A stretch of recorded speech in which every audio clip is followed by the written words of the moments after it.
Does the James Webb Space Telescope really exist? No, it does not, and I'm about to prove it to you in just 3 short minutes.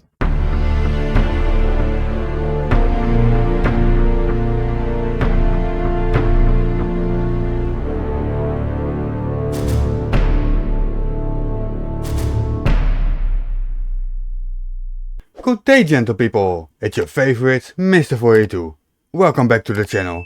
Today I have a look at some TikTok videos. But I haven't picked these out. They were all chosen by Flat Earth Benjo, USA, Japan and Brazil and uploaded to his channel in one big video of Derpfest. So I guess he believes they are great for Flat Earth? I have my doubts.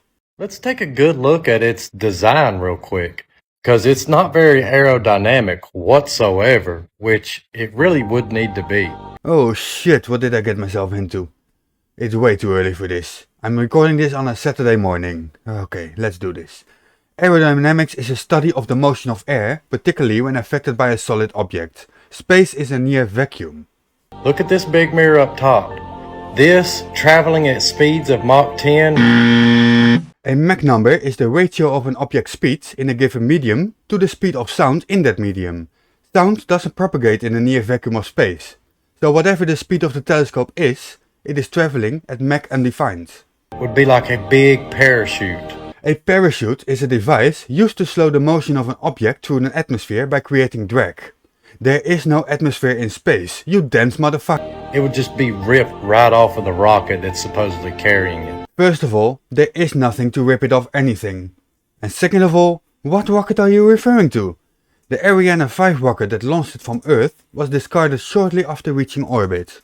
Second of all, they want us to believe that this tiny little solar panel right here, That tiny little solar panel is 20 feet long. is keeping this thing powered 24/7. Sure, why not? It's not like there will be any nighttime. The sun always shines in space.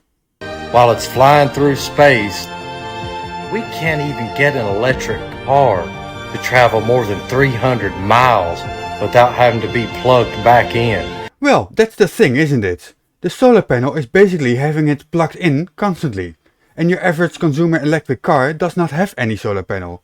You're comparing apples to, well, apple juice, I guess. And yet they're powering this thing 1,000,000 miles from Earth with this tiny little solar panel. 20 feet long.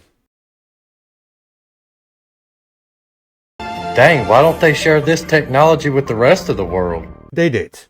You can buy solar panels anywhere. That's aluminum foil, guys. Aluminum foil. Just a really thick version of it. Hang on.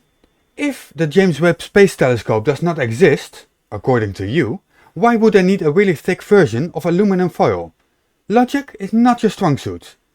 And then you have the problem of explaining how this would be an issue at all in space. Let me show you something interesting. The James Webb can orbit the sun at only traveling at 32,000 miles per hour. That's the wrong number, buddy. That was an answer to a question about the traveling speed to reach its current orbit. But you didn't care to read it, obviously. You just see a number and you think you're the expert now.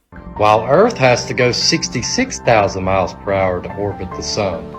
Again, two different scenarios. All the while the sun is traveling at 500,000 miles an hour. Relative to the center of the galaxy. But I know, big numbers scary. Or how is something going 32,000 miles an hour running circles around something going 500,000 miles an hour? You are comparing three different velocities with different reference points. This shit goes way over your head. And also, the James Webb Telescope is not orbiting Earth. None of your math adds up. It does, but you're doing it wrong. Speed is measured in relation to something else. Your car goes 80 miles per hour in relation to Earth's surface. Earth orbits at 66,000 miles per hour in relation to the Sun.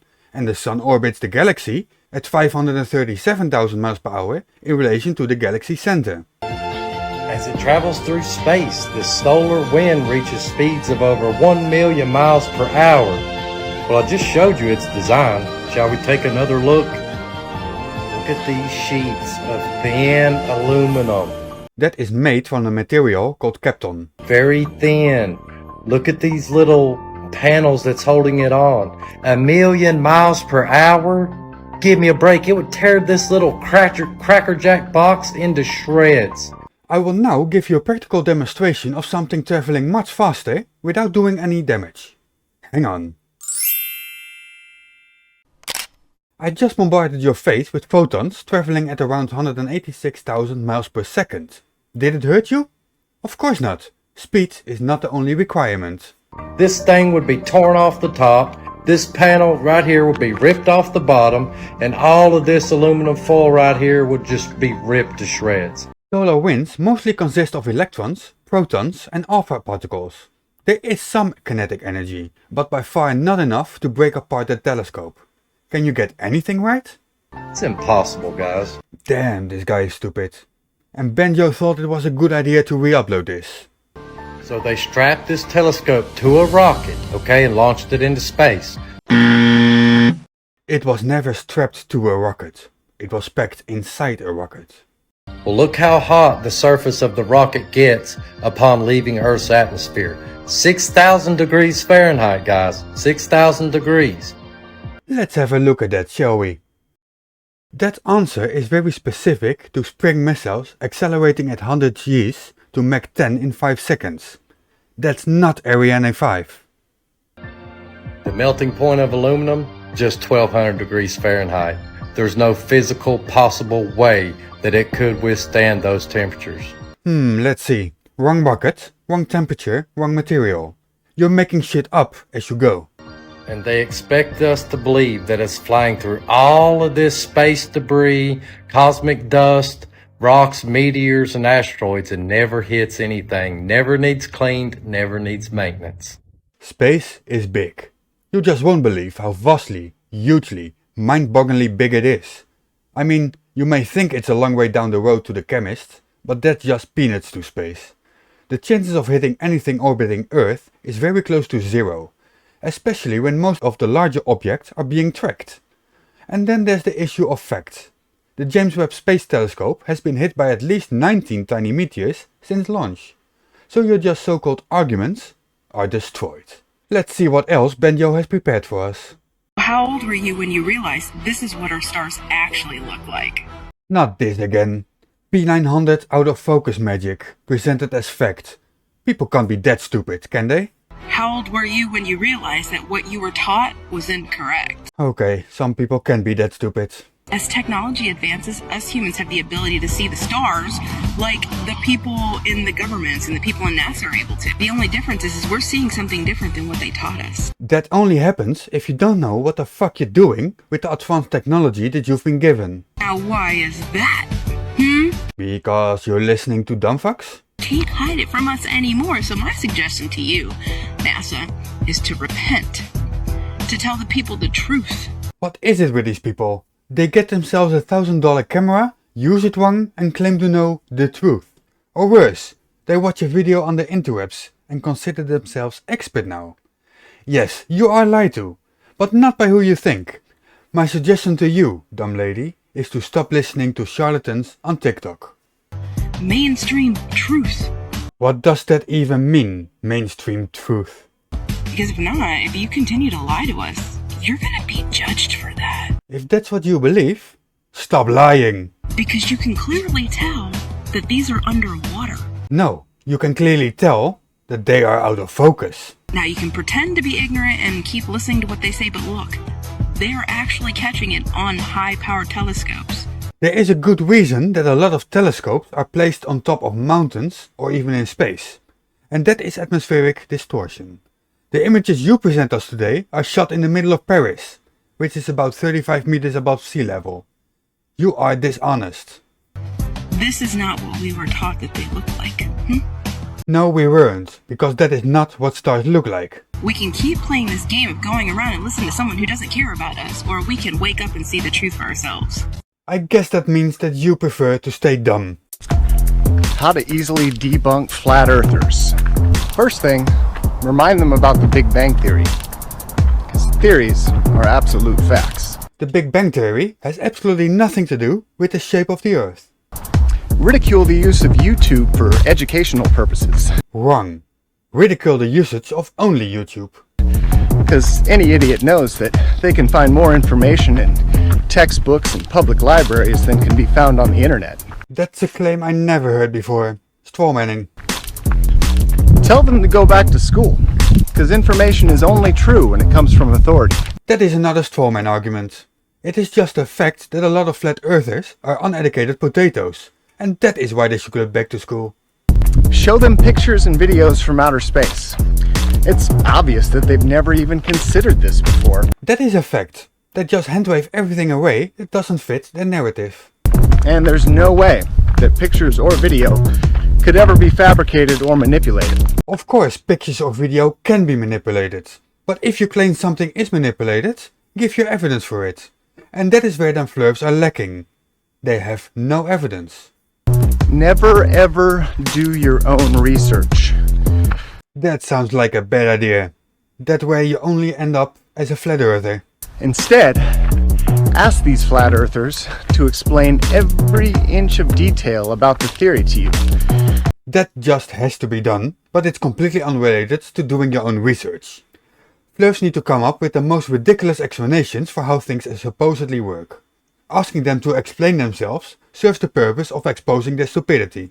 If they can't do it, just laugh in their face. Yep, stupidity. And if they can do it, Well, that never happens. just get upset and say things like science and gravity a lot. You'd be surprised how often the answers to their questions actually is Gravity, you fucking retard! When they simply just won't listen to any reason, take them up to a place with a high vantage point and simply show them the curve of the earth. There it is, friend. The curve of the earth. nice fisheye lens, Mr. Stallman. Just pan up a little bit here. Oh wait, wait, Nice fisheye lens, Mr. Stallman. what's happening to the curve? What's... Nice fisheye lens, Mr. Stallman. When it's all said and done, stop watching videos with titles like these and maybe actually go do a little research yourself. Hey, that wasn't my fault. Blame Flat Earth Banjo. Right now, we only can fly in Earth orbit. That's the farthest that we can go. The kinds of technologies that we're testing out on Space Station are definitely helping us with our goals of going beyond low Earth orbit. Early in the next decade, a set of crewed flights will test and prove the systems required for exploration beyond low Earth orbit. And this is really the beginning, I think, of human beings leaving low Earth orbit. I'd go to the moon in a nanosecond. The problem is we don't have the technology to do that anymore. We used to, but we destroyed that technology, and it's a painful process to build it back again. I haven't seen anything that indicates the telemetry data is even in existence, and as I said, even if we had it, we don't have the machines to play it back. Unfortunately, I'm afraid I can't really give you much of a clue as to where this data ended up and whether it still exists or not. Right. Just a bunch of out of context and or deliberately misunderstood quotes. I'm not even gonna dignify that with a response. Truth is out there, you just gotta find it. Look at this.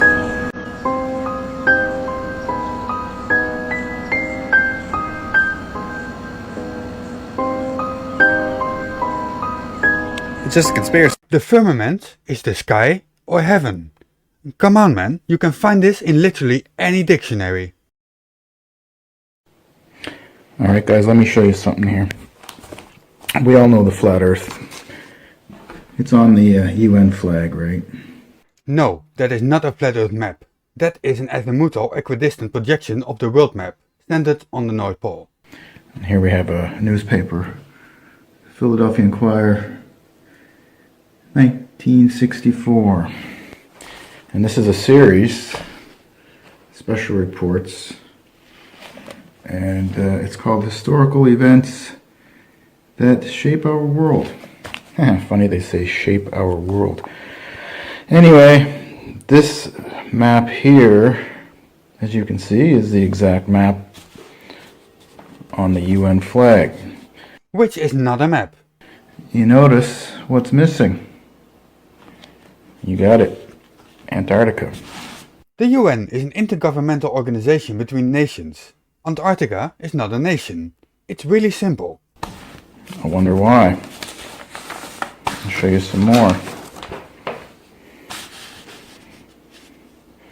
All these newspaper articles showing versions of the globe, if you will. That was an article about the Cold War. Antarctica was not involved. But the one thing they're missing is Antarctica. Ugh, this goes on for 5 more minutes. Okay, I will show you 2 more examples of him, and then I will just skip it.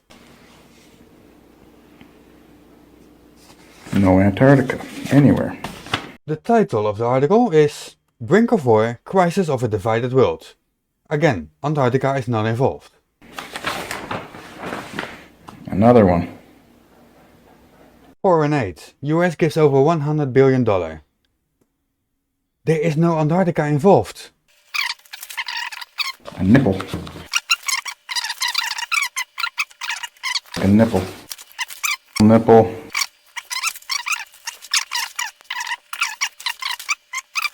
Funny thing is, this first one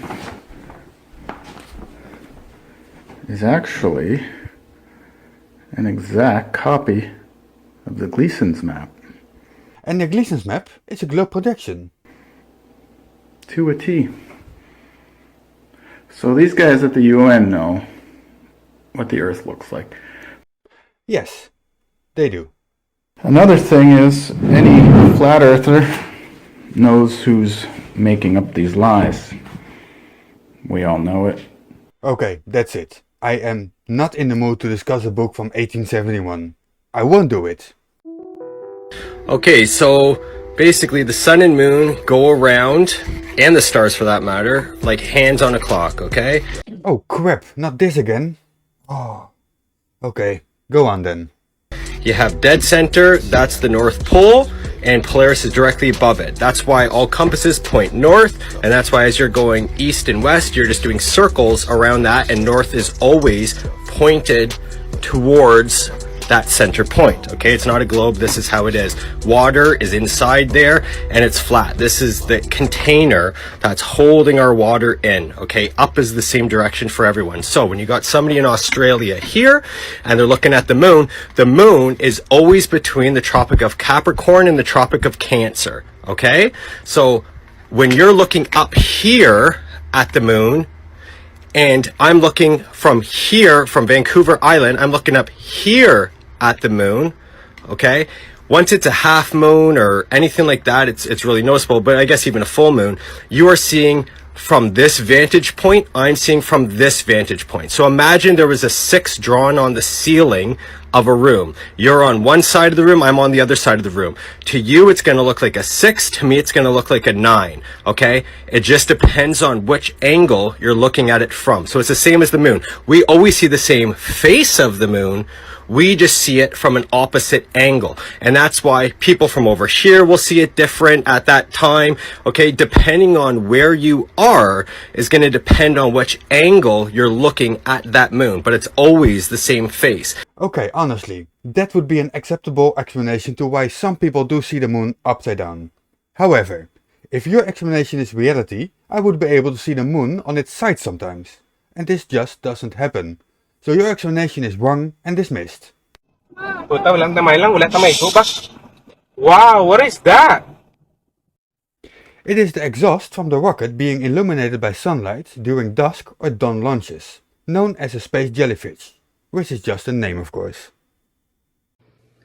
Hey guys, here's a couple of my flat earth maps. It's so interesting to study about Antarctica because they have this Antarctica treaty in the 50s. The governments were exploring Antarctica and they found some stuff out and they didn't want to tell anybody. Oh please, lie more. Operation Fishbowl. There's a lot of stuff if you'll research it.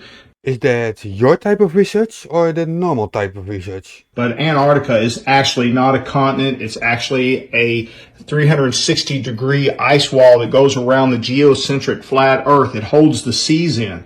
Do you got any other evidence than a map that is actually a globe projection? Or that's all you have? And anywhere you try to go to the Antarctica, like the closest place over here, they do have tours and they allow some people to go there, and it's kind of close. But if you'll notice, everywhere else on the ice wall, it's so far away. Like, there's the size of the United States.